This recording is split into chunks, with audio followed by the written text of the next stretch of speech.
I never thought I would become the kind of person who could close a door in her own parents' faces.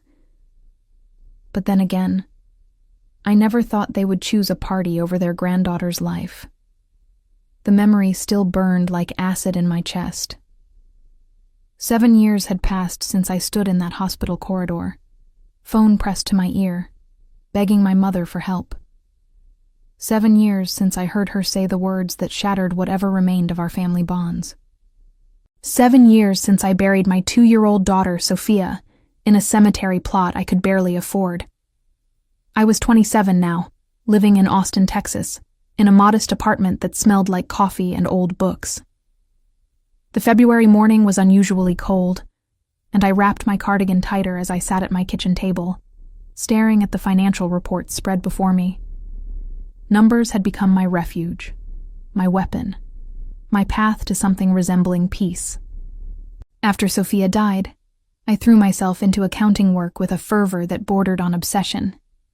Every spreadsheet was a distraction. Every balanced ledger was proof that I could still control something in this world. My phone buzzed. A text from my former college roommate, Jessica.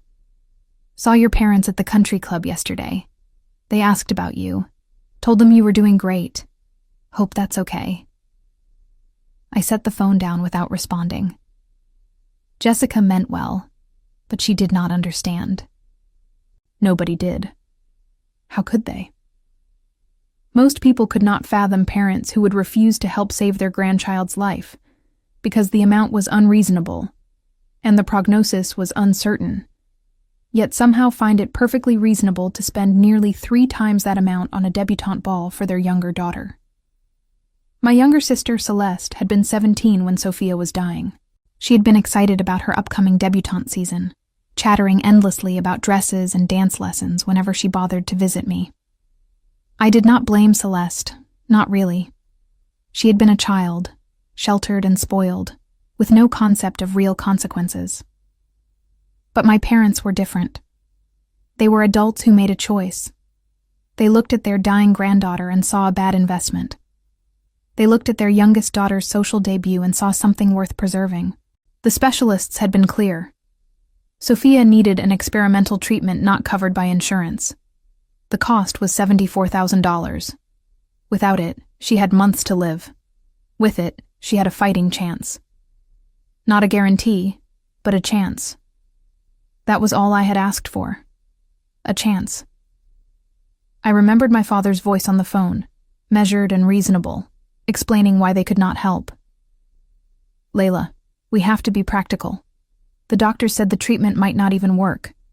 That is a tremendous amount of money to spend on something so uncertain. We have other obligations, other considerations. Celeste's debut is important for her future, for her opportunities. You have to understand, we are not made of money."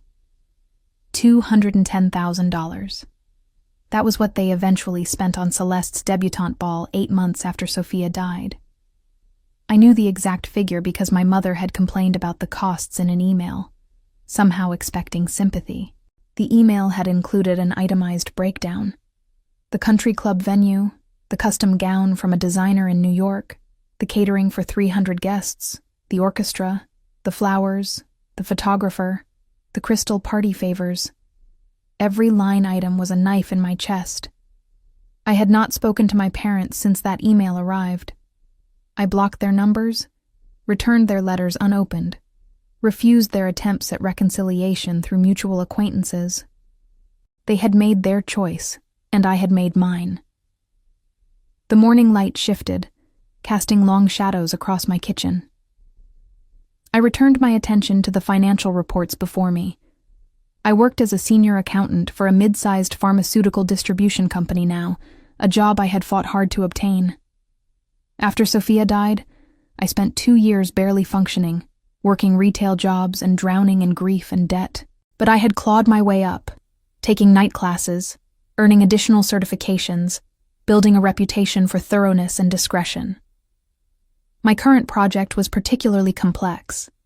The company was preparing for an audit, and I had discovered several irregularities in the records dating back 3 years. Nothing criminal, just sloppy bookkeeping from my predecessor. Fixing it required painstaking attention to detail, cross-referencing hundreds of transactions, rebuilding a coherent financial narrative from fragments of data. It was exactly the kind of work I excelled at, finding patterns, uncovering truth, making order from chaos. My phone buzzed again. This time it was my supervisor, Kenneth, asking if I could come to the office early to discuss the audit preparation. I texted back confirming I would be there within an hour, then gathered my materials and prepared to leave. As I locked my apartment door, I caught sight of my reflection in the hallway mirror. I looked older than 27. There were permanent shadows under my eyes, and my dark hair, which I wore in a simple ponytail, had started showing gray at the temples.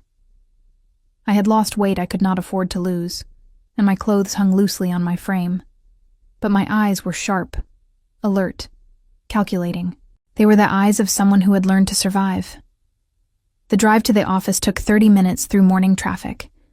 I used the time to mentally prepare for the day ahead, running through the audit checklist, anticipating questions, planning responses. Control and preparation had become my mantras. If I could not control what had happened to Sophia, I could at least control everything else. The pharmaceutical distribution company where I worked occupied a modern glass building on the outskirts of Austin.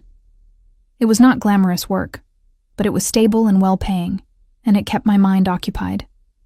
Kenneth was already in the conference room when I arrived, along with 2 external auditors I had not met before. "Layla, thank you for coming early," Kenneth said, gesturing to a chair. "These are the auditors from the Regulatory Oversight Board. They have some questions about the discrepancies you flagged in your preliminary report." I spent the next 3 hours walking them through the financial irregularities, explaining the pattern of errors, demonstrating how I had traced each transaction back to its source. The auditors were impressed with my work, complimenting my thoroughness. Kenneth looked relieved. By the time the meeting concluded, I felt the familiar satisfaction of a job done well. It was a small victory, but I had learned to appreciate small victories. During my lunch break, I sat in my car and ate a sandwich I had brought from home. Money was still tight, even with my better salary. I was slowly paying down the medical debt from Sophia's illness, chipping away at a mountain that seemed to grow no matter how much I paid.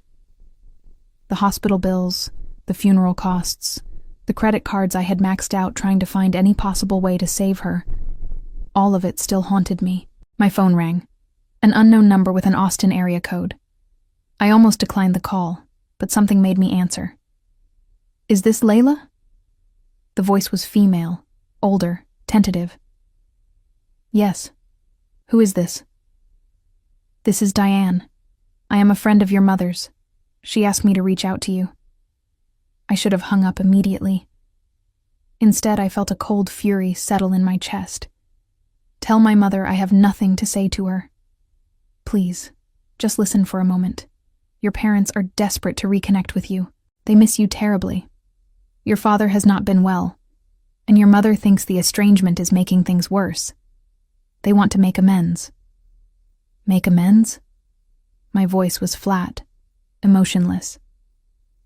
"Did my mother explain to you why we are estranged?" A pause. "She said there was a family tragedy, and that you blame them for it." "I do not blame them for Sophia dying. I blame them for choosing not to help when they could have. I blame them for deciding that a party was more important than their granddaughter's life. Those are facts, not feelings. Layla, I know you are hurt. You know nothing. Tell my mother that if she wants to communicate with me, she can do it directly, and tell her the answer will be no." I ended the call and sat in silence, my hands shaking. The grief never fully went away. It lived inside me like a second heartbeat, steady and permanent. Some days I could push it down and function. Other days it rose up and threatened to drown me. Today was becoming one of the drowning days. When I returned to the office, I forced myself to focus on work. I reviewed contracts, updated spreadsheets, responded to emails. The routine was soothing. At 6 in the evening, as I was preparing to leave, Kenneth stopped by my desk. "Layla, I wanted to thank you again for your work on the audit prep. The board was very impressed. There is a possibility of a promotion coming up in the next quarter, and I think you would be an excellent candidate. A promotion. More money, more responsibility, more control. Exactly what I needed. Thank you, Kenneth. I appreciate that. He nodded and left. I gathered my things and headed home, feeling a small spark of something that might have been hope. Maybe I was building towards something. Maybe there was a future beyond grief and survival. That evening, I made dinner. Pasta with vegetables, simple and cheap, and sat on my small balcony watching the sunset. The sky turned orange and purple, and for a moment I allowed myself to think about Sophia. She would have been 9 now, old enough for school, for friends, for dreams of her own. I wondered what she would have looked like, what she would have loved, who she would have become. The grief rose up, sharp and familiar. I let it come, let it wash over me. After all these years, I had learned that fighting it only made it worse. Better to acknowledge it, to sit with it, to let it pass like a wave. My phone buzzed. Another text from Jessica. Your sister Celeste is getting married in June. Big wedding planned. I thought you should know. I stared at the message for a long time. Celeste was getting married. Of course she was. Her life had moved forward, untouched by tragedy, cushioned by privilege and parental investment. She probably had not thought about Sophia in years. Why would she? The dead were easy to forget when you were busy living. I deleted the message without responding. Celeste's wedding was none of my concern. I had my own life to manage, my own path to follow. Whatever guilt or obligation I might have once felt toward my family had died along with my daughter. But as I lay in bed that night, sleep eluding me, I could not stop thinking about my parents. They wanted to make amends. They missed me. They thought they could simply reach out and everything would be forgiven. The arrogance of it was breathtaking. They had taught me a valuable lesson 7 years ago. Family was not defined by blood, but by action. They had shown me exactly what I meant to them, and I had learned the lesson well. March arrived with unseasonable warmth. Austin bloomed early that year, the city exploding with wildflowers and the relentless optimism of spring. I barely noticed. My days followed the same routine: work, home, sleep, repeat. It was a small life, but it was mine, and I had built it from nothing. The promotion Kenneth had mentioned became official in mid-March. I was named senior audit manager, with a salary increase and a small team reporting to me. It was a significant step up, and I threw myself into the new responsibilities with the same intensity I brought to everything. My team consisted of 3 younger accountants, all eager and competent. I trained them thoroughly, insisting on precision and documentation for every transaction. One afternoon, as I was reviewing a complex pharmaceutical supply chain analysis, my assistant knocked on my office door. There are 2 people here to see you. They do not have an appointment, but they say they are your parents. My blood turned to ice. Tell them I am unavailable. I did. They said they would wait as long as necessary. I stood up, fury coursing through me. The audacity of showing up at my workplace was stunning. They had no boundaries, no respect, no understanding of what they had done. Tell security to escort them out of the building. If they refuse to leave, call the police.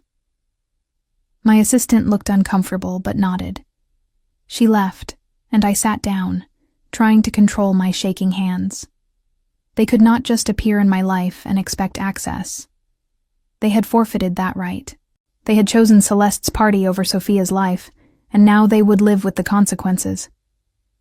20 minutes later, my assistant returned.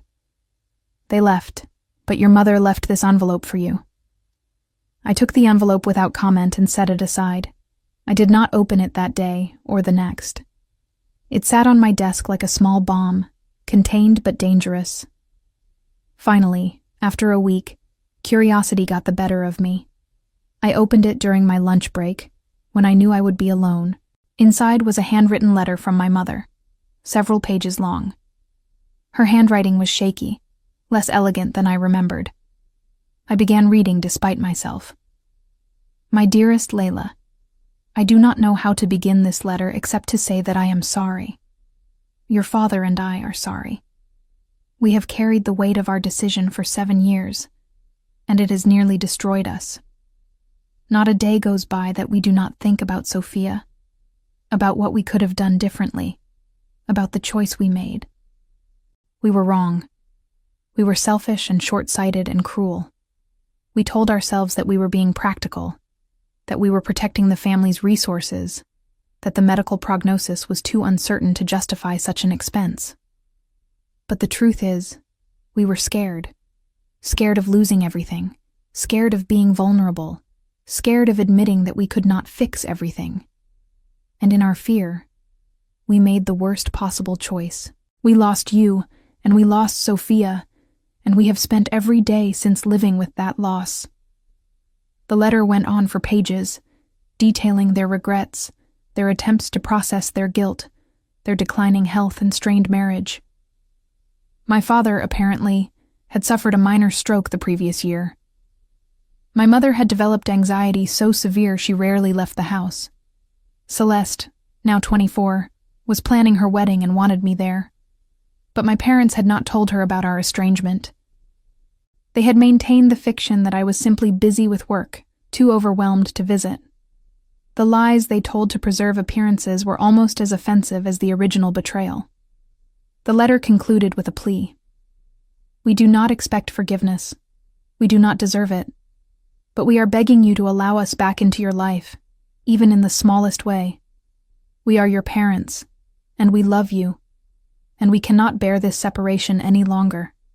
Please, Layla, please give us a chance to show you that we have changed, that we understand what we did, that we can do better. I read the letter twice, then folded it carefully and put it back in the envelope. My hands were steady now, my mind clear. They were sorry. They regretted their choice. They wanted another chance. And none of it mattered. Sorry did not bring Sophia back. Regret did not erase 7 years of silence. Guilt did not pay the medical bills that still followed me. They wanted absolution, but I had none to give. They had shown me who they were in my darkest moment, and I believed them. I threw the letter in the trash and returned to work. That evening, I met Jessica for coffee at a small cafe near my apartment. She had been persistent about getting together, and I finally agreed, mostly to stop her from texting me every other day.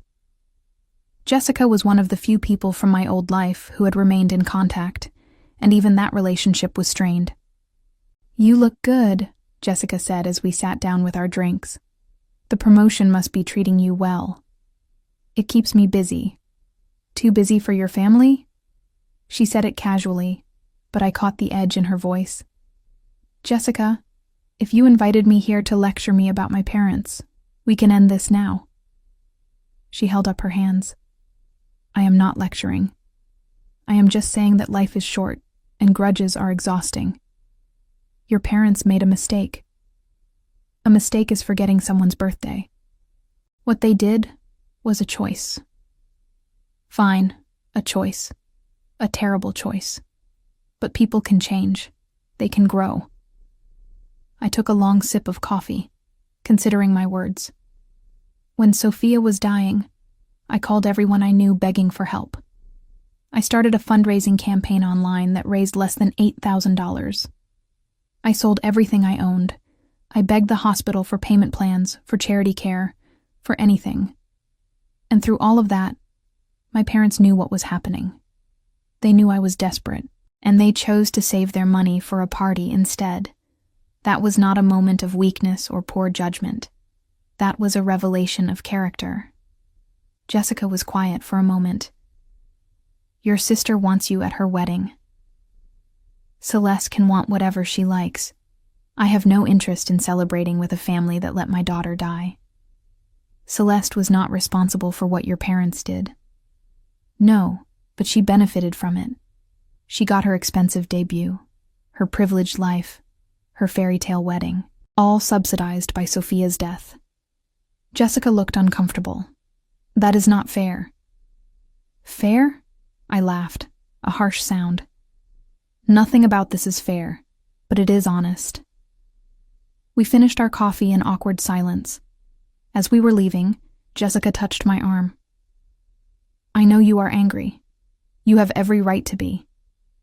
I just hope someday you find a way to let go of some of that anger, for your own sake. It is eating you alive.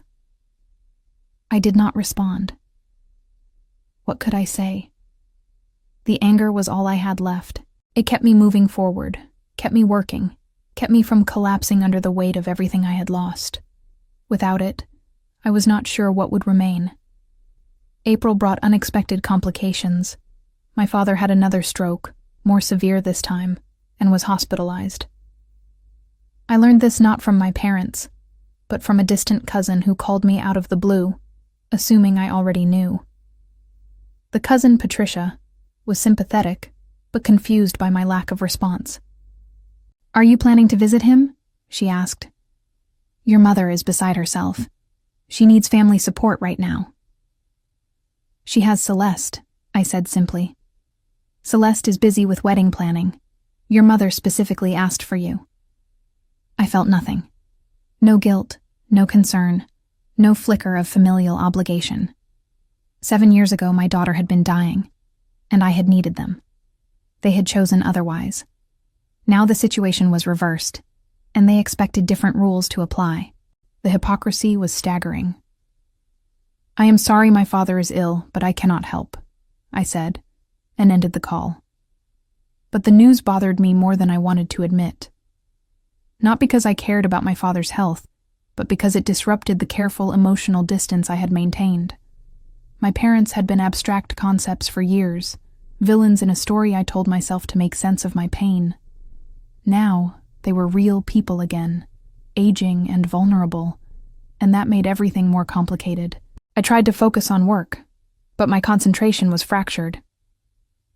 During a team meeting, I snapped at one of my junior accountants for a minor error, then had to apologize. Kenneth noticed my distraction and pulled me aside. Everything okay? You seem off lately. Family issues, I said vaguely. He nodded sympathetically. Take some time if you need it. You have plenty of leave saved up. But time off was the last thing I wanted. Work was my anchor, my distraction, my proof that I was still functional. Without it, I would have nothing but memories and grief, and the growing realization that my revenge, my years of silence and rejection, had not brought me any peace.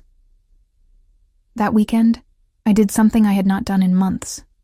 I drove to the cemetery where Sophia was buried. It was a small, modest place on the eastern edge of Austin, with rows of simple headstones and ancient oak trees providing shade. Sophia's grave was in a far corner, marked by a small granite stone with her name and dates.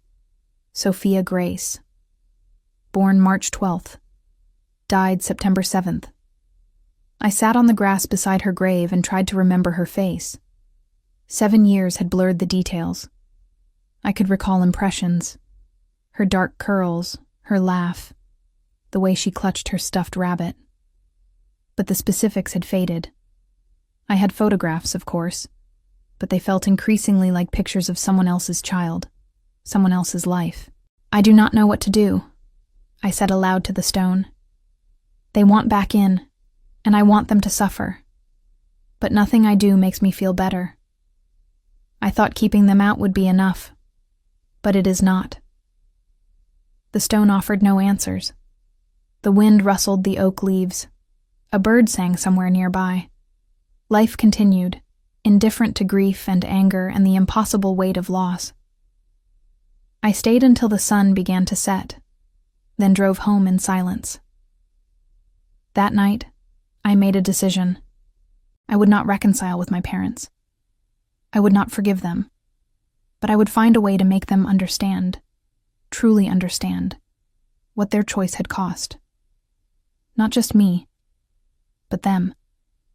They wanted absolution, but I would give them clarity instead. The next morning, I began researching. I wanted to know everything about my parents' current situation, their finances, their health, their social standing, their vulnerabilities. It was not difficult. My father had been a commercial real estate developer, moderately successful, well-connected in Dallas society. But the stroke had forced his retirement, and I discovered through public records that his company had been sold 2 years ago. The sale price was substantial, but not as much as I had expected. Medical bills from the first stroke had likely eaten into their savings. My mother had never worked outside the home. Her entire identity had been built around social status and maintaining appearances. I found her name on several charity board listings, but she had resigned from most of them over the past year. The anxiety issues mentioned in her letter were apparently serious enough to limit her activities. And then there was Celeste. Her wedding was scheduled for mid-June at an exclusive venue in Dallas. The guest list was supposedly over 400 people. I found the wedding website, complete with registry and photos of the happy couple. Celeste's fiancé was named Julian, a finance professional with a polished smile and impressive credentials. They looked perfect together, like models in a bridal magazine. The registry told me everything I needed to know about their financial situation. Luxury items, expensive china, a honeymoon fund requesting contributions for a month-long European tour. My parents were clearly funding much of this, just as they had funded the debutante ball.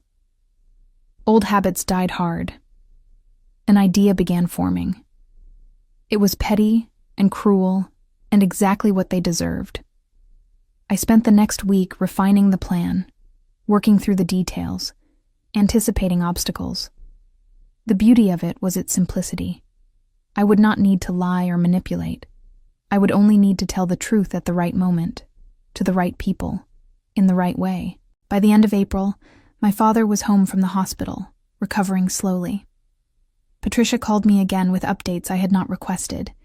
He had limited mobility now, required a walker, spoke with a slight slur. My mother was his primary caregiver, overwhelmed and exhausted. Celeste visited when she could, but she was consumed with wedding preparations. "Your parents are asking about you constantly," Patricia said. "It would mean so much if you would just visit, even for an hour." "No," I said firmly. "I understand this is difficult for you to comprehend, Patricia, but my answer is final. Please stop calling me about this." She made a sound of frustration. "You are being incredibly selfish, Layla. Whatever happened between you and your parents, surely it is not worth this level of cruelty. They are suffering. They made choices that led to suffering. Those consequences belong to them. You sound like you hate them." I considered this. "No, I do not hate them. Hate requires emotional investment. I simply do not consider them family anymore." Patricia hung up on me. I did not blame her. To someone outside the situation, I probably did seem cruel and unforgiving. But Patricia had not watched her child die while her parents counted their money and planned parties. She had not lived through that particular hell, and therefore her opinion was irrelevant. In early May, I received an unexpected visitor at my apartment. I had just gotten home from work when there was a knock on my door. Through the peephole, I saw a young woman with dark hair and familiar features. Celeste. I opened the door but did not invite her in. "What are you doing here?"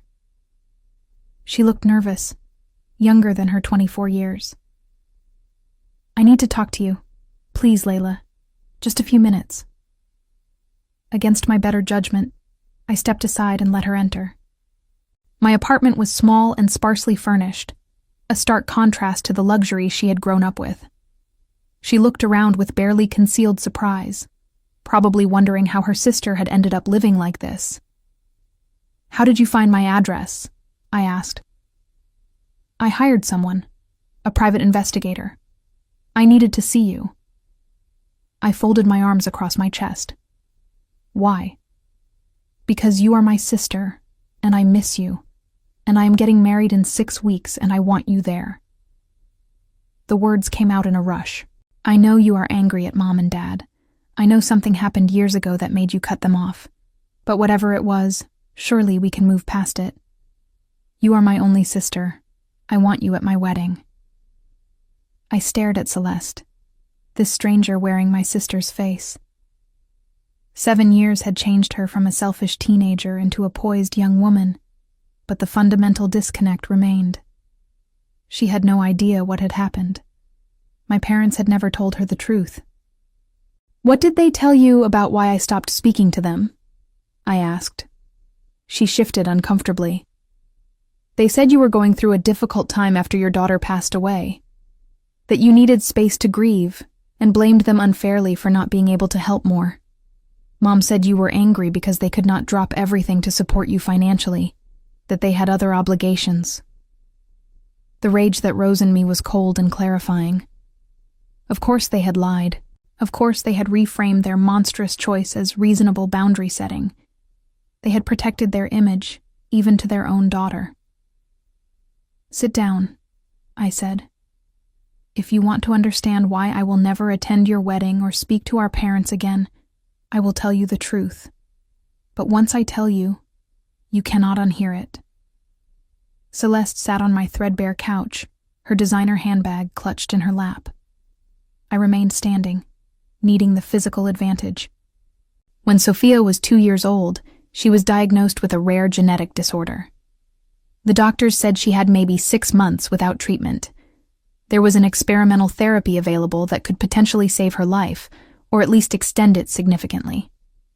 The treatment cost $74,000 and was not covered by insurance. I was 20 years old, working as a waitress, drowning in bills. I had no way to raise that kind of money on my own. Celeste's eyes widened. "I remember you were struggling. Mom mentioned it once or twice. I called our parents and begged them for help. I explained the situation, sent them all the medical documentation, showed them the payment plans I had tried to arrange with the hospital. I asked them to loan me the money, promised I would pay back every cent. Do you know what they said?" She shook her head slowly. "They said it was too much money for something uncertain, that the doctors themselves admitted the treatment might not work, that they had other financial obligations and could not afford to take that risk. They told me no, Celeste. They looked at their dying granddaughter and decided she was not worth the investment."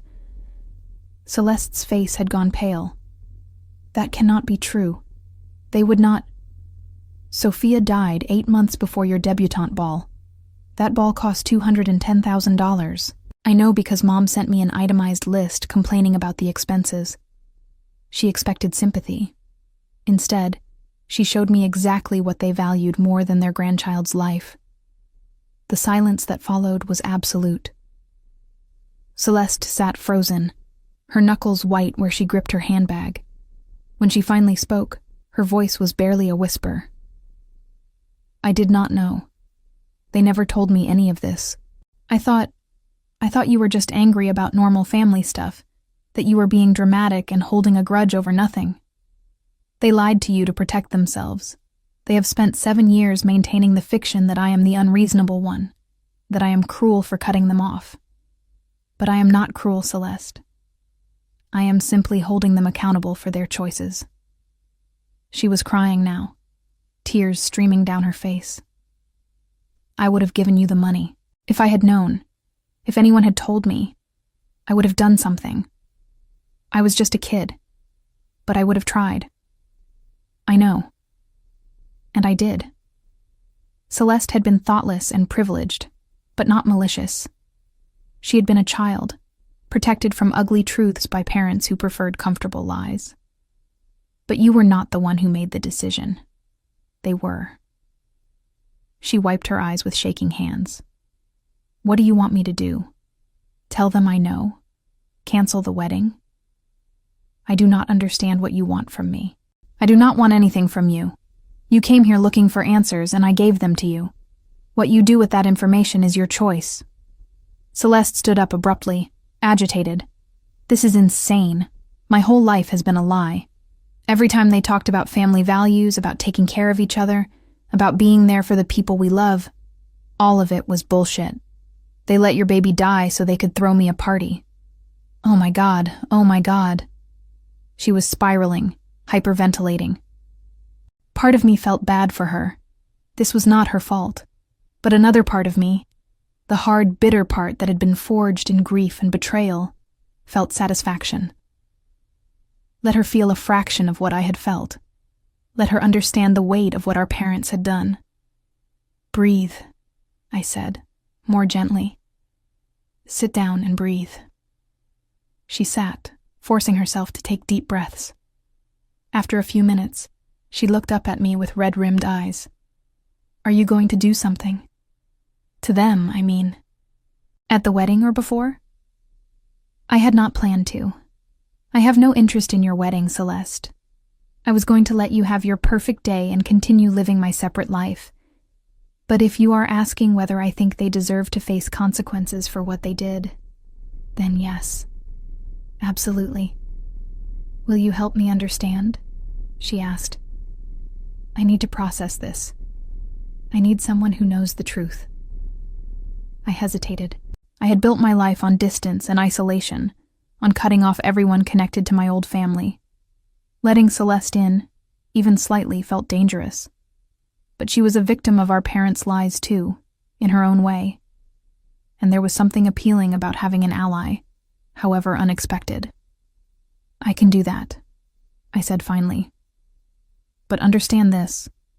I will never have a relationship with our parents again. If you tell them we have spoken, if you try to use this to broker some kind of reconciliation, I will cut you off too.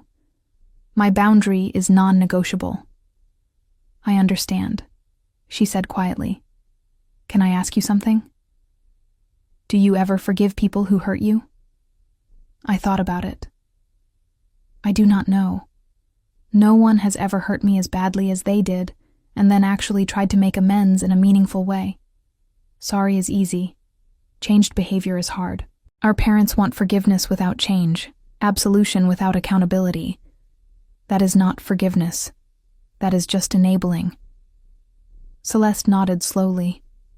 She stayed for another hour, asking questions about Sophia, about those final months, about what my life had been like since. I answered honestly, not sparing the difficult details. By the time she left, we both felt wrung out and exhausted. I do not know what I am going to do about the wedding, she said at the door. Part of me wants to cancel it, to refuse their money, to make them face what they did. But I love Julian, and I want to marry him, and I do not want their sins to ruin my happiness. Then do not let them, I said. Have your wedding. Live your life. You did not make their choices, so do not let those choices destroy you. Just do not ask me to participate in the charade. After Celeste left, I sat in the growing darkness of my apartment and tried to process what had happened. I had expected anger when I told her the truth, or denial, or attempts to defend our parents. Instead, she had believed me immediately and responded with horror and guilt. It was disorienting, having someone on my side after years of isolation. Over the next 2 weeks, Celeste and I met 3 more times. She was processing her entire childhood through a new lens, questioning every memory, every family story, every lesson our parents had tried to teach. It was painful to watch, but also necessary. She needed to understand who they really were. During our 4th meeting, at a quiet restaurant far from where our parents might see us, Celeste told me she had confronted them. I asked Mom point blank about Sophia and the money, she said, pushing food around her plate. She tried to deny it at first, then broke down crying and admitted everything. She said they were scared and selfish and wrong, that they have regretted it every day since. Dad just sat there and did not say anything. He looked old and broken, Layla. I have never seen him like that. Good, I said flatly.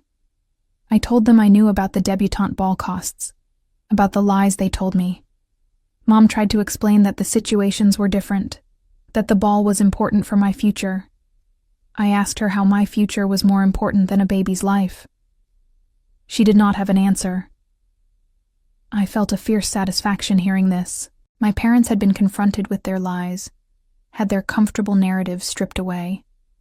It was not enough, but it was something. "What did you tell them about the wedding?" I asked. That I still wanted to get married, but that I could not look at them the same way. That they had destroyed my image of our family, and I needed time to figure out what I believed about them now. Mom begged me not to cancel, said she could not bear losing another daughter. I told her she had not lost me, but she had lost my trust.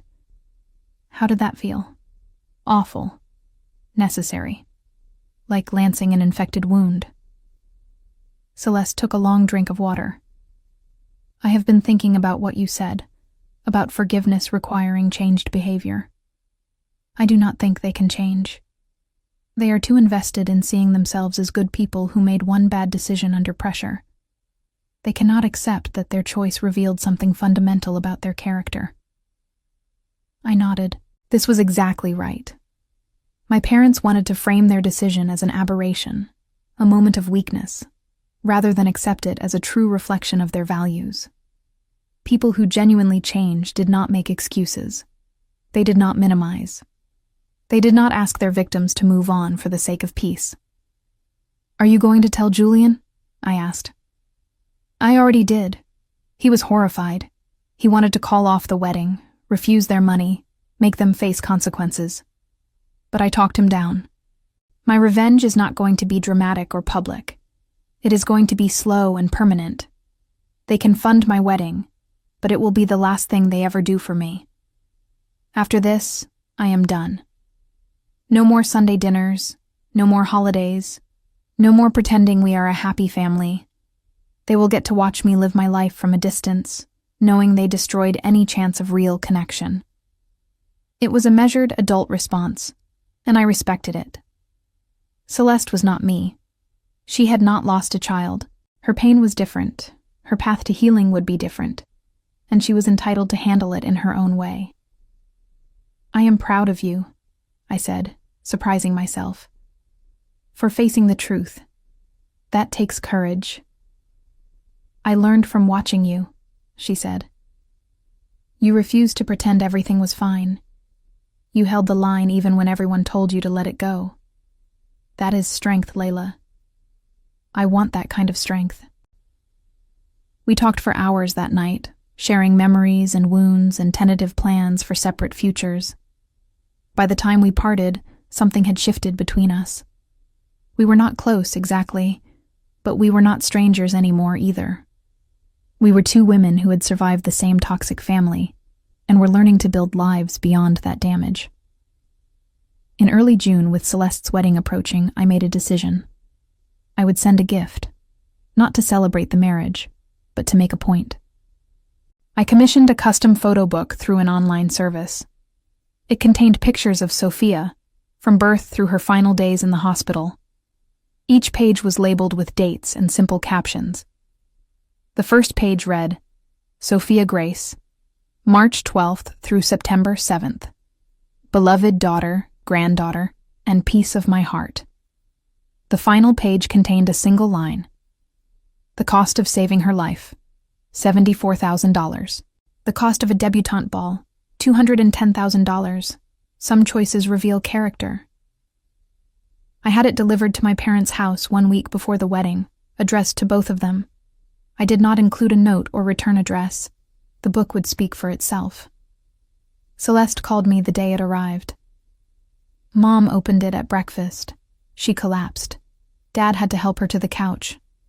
They spent the entire morning crying. Mom called me sobbing, asking if I had known about this, if I had helped you send it. I told her I had not, but that I thought it was fair. "How do you feel about it?" I asked. "Honestly, I'm glad you did it. They needed to see Sophia as real, not as an abstract concept they could rationalize away. The photos make it impossible to hide from what they did." The wedding took place on a beautiful Saturday in mid-June. I did not attend, of course. I spent the day working in my apartment, reviewing financial reports for an upcoming audit. It was peaceful in its own way, this deliberate absence. While my family celebrated with 400 guests, expensive champagne and orchestral music, I was doing exactly what I wanted, living the life I had built from the ashes of their betrayal. Celeste texted me a single photo from the reception, her and Julian cutting the cake, both of them laughing. She looked genuinely happy. The message that accompanied it read, "Thank you for telling me the truth. I am starting my marriage with honesty, which is more than our parents gave us. I hope you find peace, Layla. You deserve it." I stared at that message for a long time. Peace. What a strange concept. I was not sure I knew what that meant anymore. My life was built on grief and anger and the determined construction of a future that owed nothing to anyone. Was that peace? Or just controlled chaos? July arrived with oppressive heat and an unexpected phone call. It was from a lawyer representing my parents' estate. My father had updated his will and wanted to ensure I received notification of the changes. The lawyer, a man named Gregory with a bland professional voice, explained that my father was still alive, but wanted to handle estate planning while he was competent enough to do so. "Your parents have expressed a desire to leave you a substantial inheritance," Gregory said. "Despite the estrangement, they want to ensure you are provided for. They asked me to reach out and discuss the details with you." I almost laughed. Money.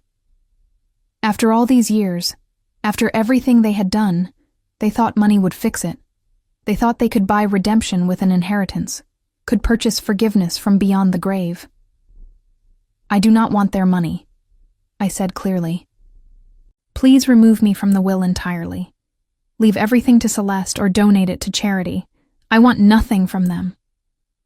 Gregory paused. "Miss Layla, I would encourage you to think carefully about this.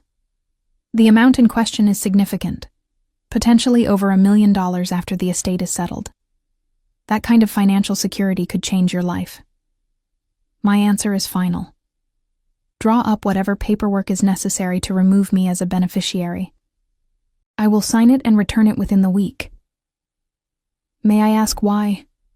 Most people in your situation would—" "Most people were not in my situation. Remove me from the will, Gregory. That is my only instruction." I hung up and sat in silence. $1 million. The number was almost funny. They had refused to give me $74,000 to save Sophia, but now they wanted to leave me $1 million. It was guilt, masquerading as generosity, an attempt to rewrite history with money they would not even be alive to miss. That evening, I called Celeste and told her about the conversation. She had just returned from her honeymoon, her voice still carrying the lightness of newlywed happiness. "They mentioned the will to me too," she said. "They want to split everything between us. I told them I would not contest your decision, whatever you chose." "I am refusing it. All of it. I figured you would. What do you want me to do with your share?" The question caught me off guard. "What do you mean?" "If you are removed from the will, everything comes to me. But that does not seem right. Half of it should be yours, even if it does not come directly from them. So I am asking, what do you want me to do with it?" I thought about it. The money itself was tainted, contaminated by their guilt and too late attempts at redemption. But Celeste was offering me something different. Not their money, but her acknowledgement that I had been wronged, that I deserved compensation for what they had stolen from me. "Start a medical fund," I said slowly, "for families who cannot afford experimental treatments for their children. Make it focused on cases where insurance will not cover the costs, and time is critical. Call it the Sophia Grace Memorial Fund. Use half the inheritance to establish it, and whatever is left after they die. I do not want to be listed as a founder or have my name attached to it in any way. Just create something good out of their guilt money." Celeste was quiet for a moment. When she spoke, her voice was thick with emotion. "That is perfect. I will make it happen. I promise. And Celeste? Make sure they know about it. Make sure they understand that their money is being used to save the children they were too selfish to save themselves. Let that be part of their legacy. You are absolutely terrifying sometimes, you know that? Good. Over the next month, I focused on work with renewed intensity. Kenneth had assigned me to lead a major audit of a new pharmaceutical partner, a company based in Houston that was seeking to join our distribution network. The audit required extensive travel and analysis, exactly the kind of immersive project I needed. During this time, my parents made one more attempt to reach me. They showed up at my office building again, despite my previous instructions to security. This time, however, I agreed to see them, not out of any softening of my position, but because I had something to say, and I wanted to say it to their faces. We met in a conference room on the ground floor, neutral territory with glass walls and harsh fluorescent lighting. My father looked diminished in his wheelchair, his face slack on one side from the strokes. My mother had aged dramatically, her hair completely white now, her hands shaking as she clutched her purse. I sat across from them and waited. They had requested this meeting. They could speak first. My mother started crying immediately. "Layla, please. We know we cannot undo what we did. We know we failed you and Sophia in the worst possible way. But we are your parents, and we love you, and we are begging you to let us back into your life before it is too late." "No," I said simply. My father tried to speak, his words slurred, but understandable. "We were wrong, scared and wrong. Thought we were protecting the family finances. Realize now how monstrous that sounds. Please, daughter, please forgive us." You keep using that word, forgive. Do you even know what you are asking for? Forgiveness is not about making you feel better about what you did. It is not about relieving your guilt or giving you peace before you die. Real forgiveness would require you to fully comprehend the magnitude of your betrayal and accept that the relationship you destroyed cannot be rebuilt.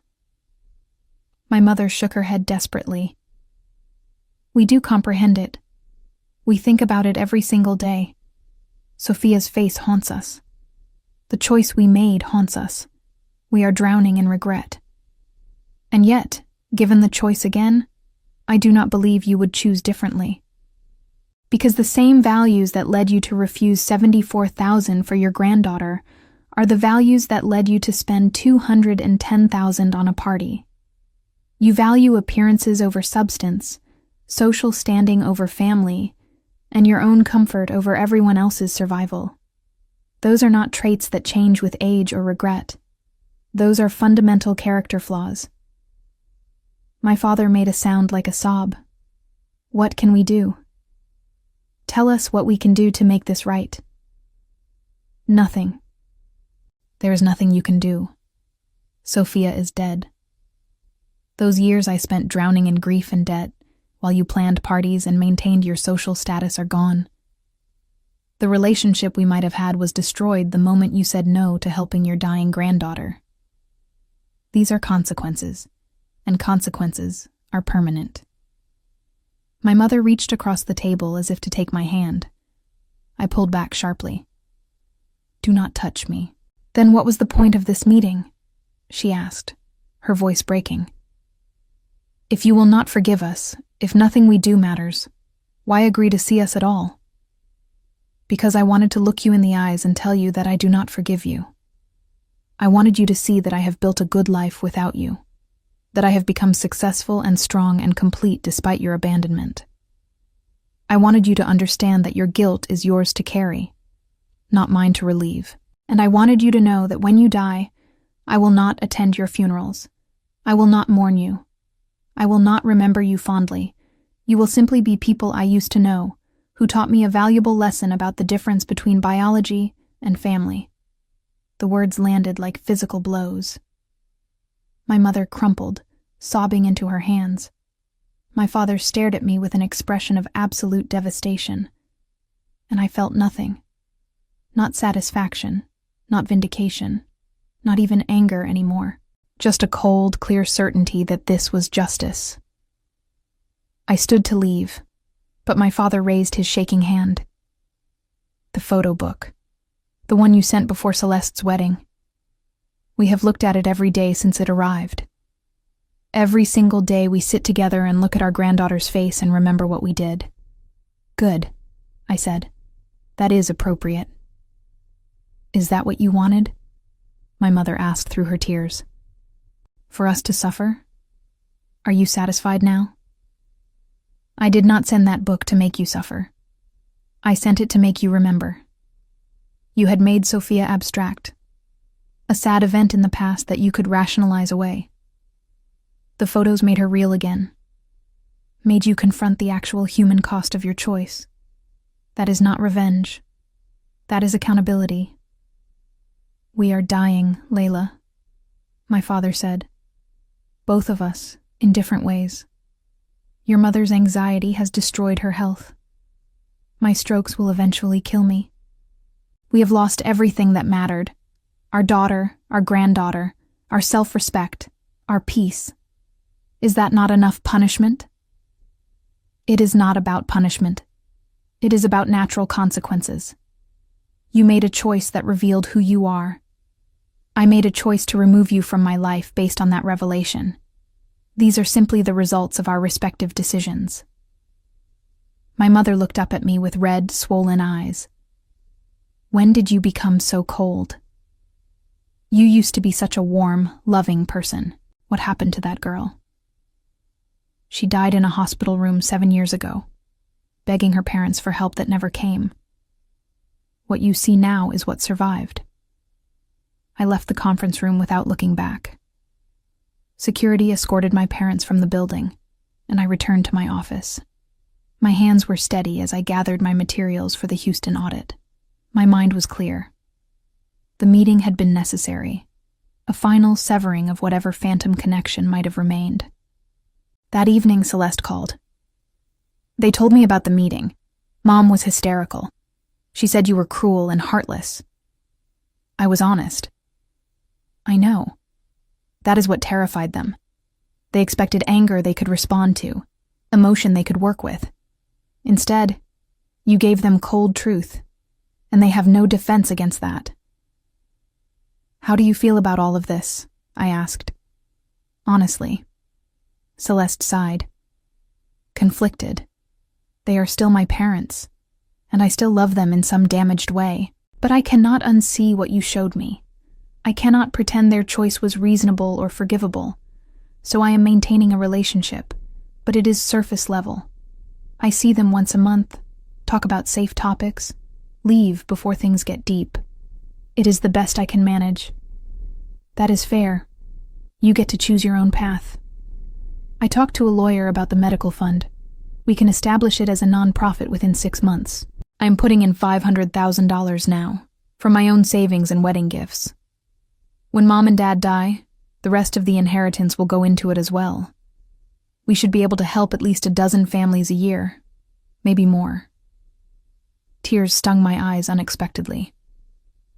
Thank you. That means more than I can articulate.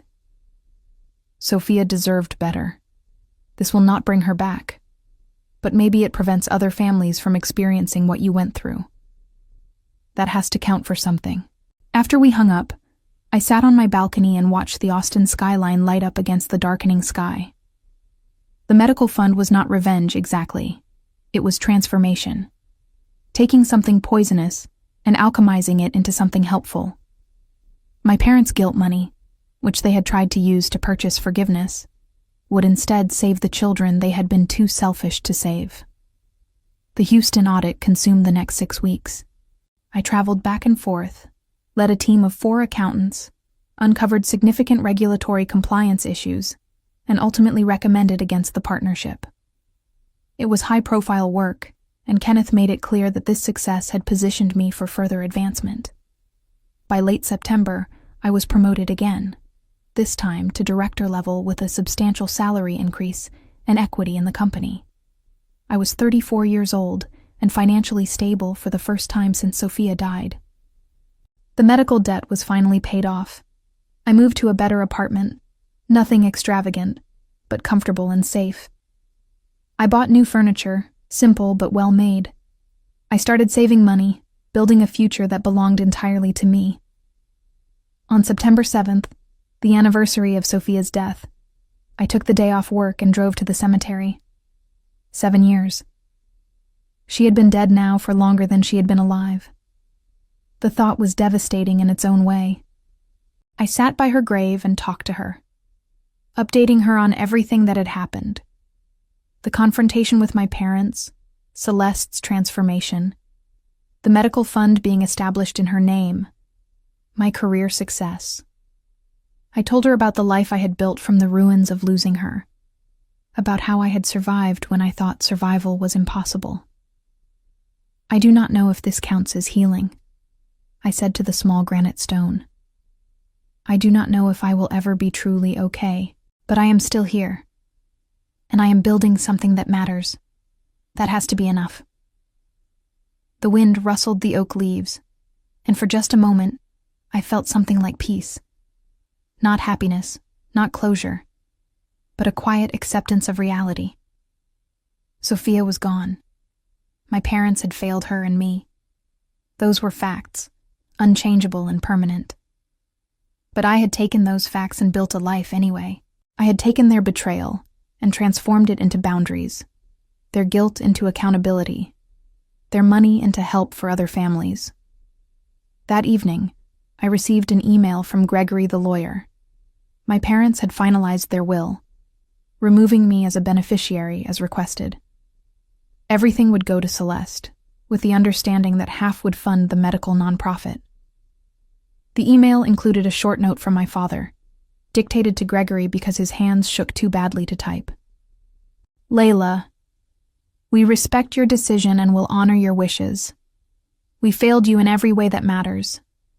We hope that someday, somehow, the good that comes from Sophia's fund will balance even slightly against the harm we caused. We love you, even though we forfeited the right to say so. We are sorry, even though sorry will never be enough. I read the note twice, then deleted it. Their remorse was real. I believe that now. But remorse without change was just self-pity. They had shown me who they were in my darkest moment, and I had believed them. Nothing that came after could erase that fundamental truth. October brought unexpected news. My father died suddenly of a massive stroke. Celeste called me early one morning, her voice raw from crying. He went in his sleep. Mom found him this morning. The funeral is Friday. I am not going to ask you to come. I know you will not. But I wanted you to know. How is your mother? Destroyed. Barely functional. She keeps asking for you. I cannot help her. You know that. I know. I just wanted you to hear it from me, not from some distant relative or social media. Thank you for that. And Celeste, I am sorry you lost your father. Whatever he was to me, he was still your dad, and you are allowed to grieve him. She cried harder at that. I loved him, Layla. Even knowing what he did, I loved him. Does that make me a terrible person? No. It makes you human. Love is not logical. Grieve him. That is your right. I did not attend the funeral, as expected. Instead, I worked from home that day, focusing on quarterly reports and budget projections. I felt nothing about my father's death, no grief or relief or satisfaction. He was simply someone who had existed and now did not. The finality of death did not change what he had done in life. Celeste sent me a single text after the funeral. Over 400 people came. Everyone talked about what a successful businessman he was, what a devoted family man. No one mentioned Sophia. The hypocrisy was suffocating. I did not respond. There was nothing to say. Public image versus private reality. My father had lived his entire life in that gap, and apparently his death would be remembered the same way. 2 weeks after the funeral, Celeste called again. Mom had a breakdown. She is in a psychiatric facility, voluntarily admitted. The combination of Dad's death and the guilt over Sophia and you, it was too much. The doctors think she will be there for at least a month, maybe longer. Will she recover? Physically, probably. Mentally? I do not know. She keeps talking about wanting to see you, about needing to apologize one more time. The therapists say it has become an obsession, that she cannot process her grief because she is fixated on your forgiveness. That is not my problem to solve. I know. I told her therapists the same thing. They asked if you would be willing to write her a letter, just to give her some closure. I said I would ask, but that I did not expect you to agree. I thought about it. A letter. Words on paper that might ease an old woman's suffering. It would cost me nothing, really. Just time and the willingness to articulate one final time why reconciliation was impossible. I will write the letter, I said, but I am not writing it for her closure. I am writing it for my own, to make absolutely clear that my decision is final and the reasons are permanent. Can you accept that? Yes, thank you, Layla. I spent 3 days crafting the letter, revising it until every word felt true and necessary. When it was finished, it read, Mother, I am writing this letter not to grant you forgiveness or peace, but to make clear that those things are not mine to give. You made a choice 7 years ago that revealed your true values and priorities. That choice had consequences, one of which was the permanent end of our relationship. I do not hate you. I do not wish suffering upon you. I simply recognize that you are not capable of being the parent I needed, and I have organized my life accordingly. Your guilt is yours to process and live with. I cannot relieve it, and I will not try. The obsession your therapist described is just another way of centering your own feelings over the harm you caused. Even now, facing death and psychiatric crisis, you cannot fully acknowledge that this is not about your need for forgiveness, but about your failure to be there when it mattered most. I have built a good life. I am successful and stable and complete without you. Sophia's memory lives on through the medical fund that will help other families avoid the choice you forced upon us. That is your legacy, not your business success or social standing, but the good that emerged despite your failures. I wish you healing and peace in whatever time you have left. But I wish it from a distance, and I will not be part of your journey toward those things. We are finished, and we have been finished since the day you said no to helping your granddaughter. Accept that. Live with that. And please, for both our sakes, stop trying to undo what cannot be changed. I sent the letter through Celeste, who delivered it to the facility. A week later, Celeste reported that my mother had read it multiple times and finally seemed to accept that reconciliation was impossible. The acceptance brought her a different kind of peace, not the forgiveness she craved, but the clarity of understanding that some bridges, once burned, cannot be rebuilt. She stopped asking for you, Celeste said, started talking about other things, processing Dad's death and her own health issues. The therapists think the letter helped, even though it said no. Sometimes no is the kindest answer, because it stops the false hope. My mother lived another 14 months. I received updates through Celeste, but maintained my distance. When she finally died in December of the following year, I felt the same absence of emotion I had felt at my father's death. They were people I had known once, who had failed me catastrophically, and whose deaths changed nothing about my present reality. The funerals were well attended. The obituaries praised their community involvement and family devotion. The hypocrisy was complete. But Celeste and I knew the truth, and that had to be enough. The medical fund launched officially in January, 8 years after Sophia's death. The Sophia Grace Memorial Fund focused on helping families afford experimental treatments for critically ill children.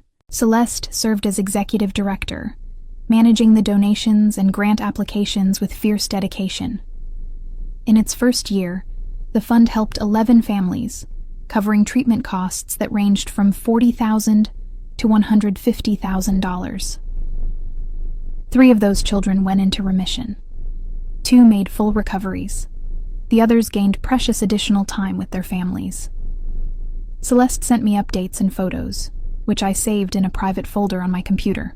I never attended events or visited the office. My name appeared nowhere in the organization's materials. But I knew, and that was enough.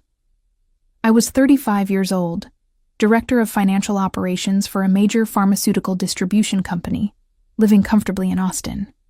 I had acquaintances but few close friends. I dated occasionally, but maintained careful emotional distance. My life was small and controlled and entirely my own. Some people might call that lonely. I called it safe. On what would have been Sophia's 10th birthday, I visited her grave with a small cupcake and a single candle.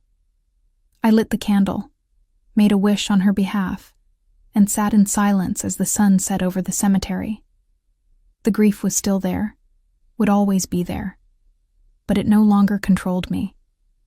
I had learned to carry it, to make space for it without letting it consume me. My parents had taught me a terrible lesson about love and priorities, and the gap between what people say they value and what they actually value. But I had taken that lesson and transformed it into something harder and truer. I had learned to build boundaries, to demand accountability, to refuse reconciliation that was not earned. I had learned that family was not defined by blood, but by action. And that sometimes the bravest thing you could do was walk away from people who hurt you, even if they claimed to love you. The revenge I had taken was not dramatic or public. It was simply the steady refusal to absolve them, to make their guilt easier to bear, to participate in the fiction that their remorse was sufficient. I had held them accountable by refusing to let them back into my life, by transforming their guilt money into help for others, by living well despite their failures. That was revenge enough. Years rolled forward. My parents' estate was fully settled, with over $1 million going into the Sophia Grace Memorial Fund. The fund grew, helping more families each year.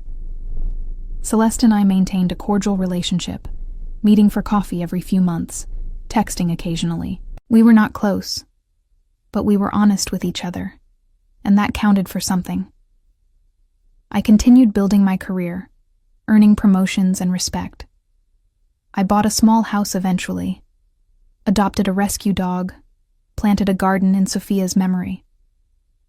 Life moved forward because it had to, because stopping was not an option.